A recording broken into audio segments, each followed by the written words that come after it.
সুপ্ৰভাত বন্ধুসকল, আজি ভাবিছোঁ মই দুধ কচু বনাম। এইটো দুধ কচু বুলিও কয়, বহুতে দহি কচুও কয়, বিভিন্নজনে বিভিন্ন নামেৰে কয়। আৰু ভাবিছোঁ মানুহজনে আনিছে, তেওঁ বোলে আজিলৈকে খাই পোৱা নাই এই কচুবিধ। আজি মই বনাম, তাকে তেওঁ বোলে খাব কৈছে আৰু দাদা এজনে দিছে বোলে, সেয়ে আনিছে আজি তেখেতে। আৰু এয়া মই ভাবিছোঁ আজি ভাজি বনাম আৰু কেনেদৰে বনাম আপোনালোকক দেখুৱাম। চাব আহক। আপোনালোকে বাৰু খায়নে এই কচুবিধ? এই কচুবিধত বহুত আইৰণ থাকে, সেয়ে আমি ইয়াক মাছৰ লগতো খাব পাৰোঁ বা এনেই ভাজি বনায়ো খাব পাৰোঁ। মই আজি ইয়াক ভাজি বনাম। এইবিলাক কোলাবিলাক আঁতৰাই ল'ব লাগিব আৰু মাজৰ এইখিনি আঁতৰাবও পাৰে, নআঁতৰালেও হয়, কটাৰী এনেকৈ চাফা কৰি দিলেও হয়। তেতিয়াহ'লে কচুখিনি পটাপট গুচাই লওঁ। চাই থাকক আপোনালোকে, ভিডিঅ'টো শেষলৈকে চাব। কচুখিনি কাটি বাছি হ'ল আৰু এতিয়া ভাজিবলৈ লৈছোঁ। তেলতে মই পিঁয়াজ ভাজিছোঁ, তেজপাত এটাও দিছোঁ আৰু লগতে এইখিনি আদা নহৰু পেষ্ট অকণমান পানী দি পেলাই তেলতে দি দিছোঁ। এনেদৰে ফুটিছে যথেষ্ট। আৰু ইয়াতে মছলাখিনি দিম, বেছি মছলাও নিদিওঁ, অকণমান সৰিয়হ গুড়ি দিছোঁ। মই যিহেতু মছলাখিনি ঘৰতে বনাই লওঁ, মানে গোটা মছলা আনি গুড়ি কৰি ৰাখোঁ। আৰু ধনিয়া গুড়ি অকণমান দিছোঁ, জলকীয়া গুড়িও দিছোঁ আৰু হালধি দিম, নিমখ দিম, এইখিনিয়ে দিম, বেছি একো মছলা নিদিওঁ।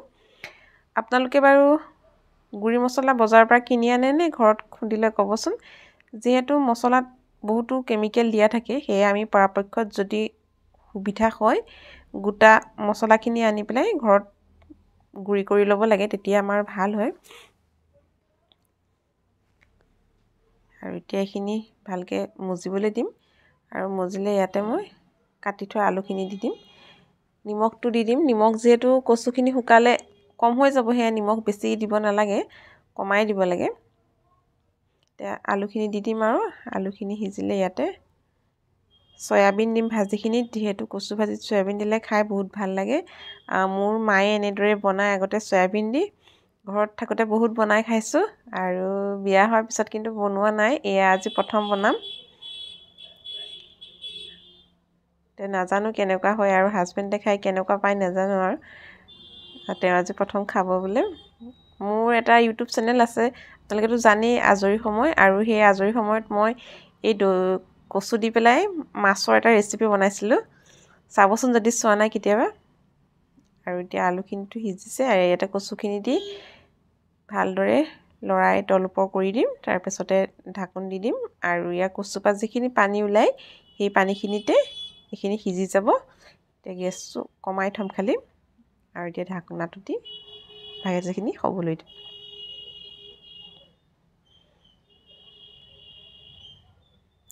এইখিনি ভাজি প্ৰায় হৈছে আৰু দেখিছে কমি গ'ল কচুখিনি, বহুত কমি গ'ল, পানী ওলাই আছে এতিয়া অলপ অলপ। আৰু এতিয়া ইয়াতে মই টেষ্ট হ'বৰ কাৰণে এটা পকা বিলাহী কাটি দিম। বিলাহীটো অৱশ্যে আমাৰ মায়ে নিদিয়ে আগতে, কিন্তু মই ভাবিছোঁ বিলাহী এটা দিলে মানুহজনে খাই ভাল পাব, আৰু সেই বিলাহী এটা দি দিছোঁ। পকা বিলাহীটো এনেদৰেই কেৰাহীৰ ওপৰতে কাটি দিছোঁ। তো আপোনালোকে দিবও পাৰে, নিদিবও পাৰে। অকণমান টেঙা হ'লে খাই ভাল লাগে কচু বস্তুটো, যিহেতু কচু অকণ পিছল ভাৱ এটা থাকে যে। ইয়াতে বিলাহীটো কাটি দিম আৰু ঢাকনাটো লগাই অকণমান সময় গেছতে থৈ দিম, তেতিয়া খাব পৰা হৈ যাব। আৰু এয়া ভাত বনাই হৈ গ'ল, মানুহজনক খাবলৈ দিছোঁ, কেনে পায় ক'ব নোৱাৰোঁ।